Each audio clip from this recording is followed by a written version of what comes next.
Meanwhile, local letter carriers showed up by the dozens today as they continue to rally opposing any efforts to privatize, dismantle, or restructure the United States Postal Service. Our Dylan Morello joins us with more on the issue. Dylan. Trina, according to letter carriers, the problem began this month when Postmaster General Louis DeJoy told Congress that USPS aims to eliminate 10,000 jobs using a voluntary early retirement program over the next 30 days.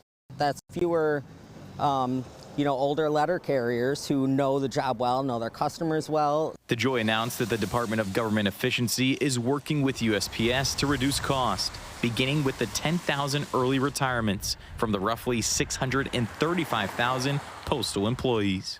It's an ideology. There's just some folks in the country that believe this is the best way to go.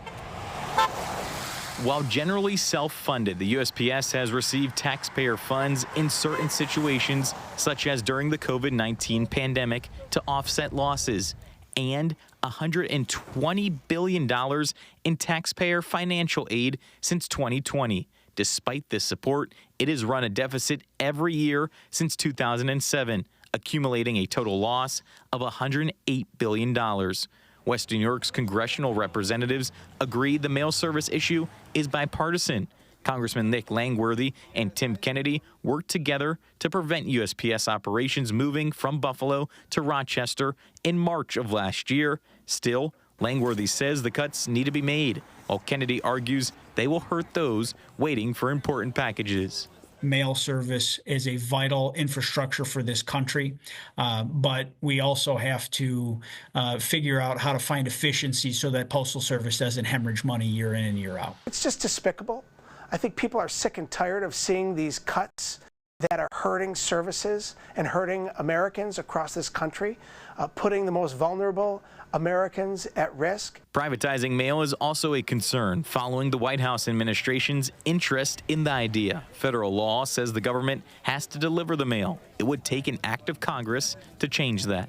Delivery to the less profitable areas of the country would stop, service would slow down, prices would go up.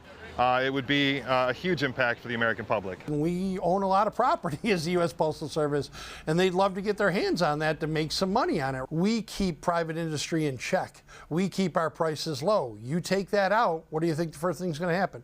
Letter carriers also voiced concerns about the need for a new contract, which expired in May of 2023, asking leadership to fight for them in contract arbitration, including wage increases, and to not concede damaging work rule changes voted down by the membership. We're working under incredibly bad conditions right now, especially with inflation hitting us hard. The union adds privatization could reduce services to 51.5 million households and businesses in rural communities where private carriers do not deliver. We'll have more information on this issue on our website, WIVB.com. In the studio, Dylan Morello, News 4.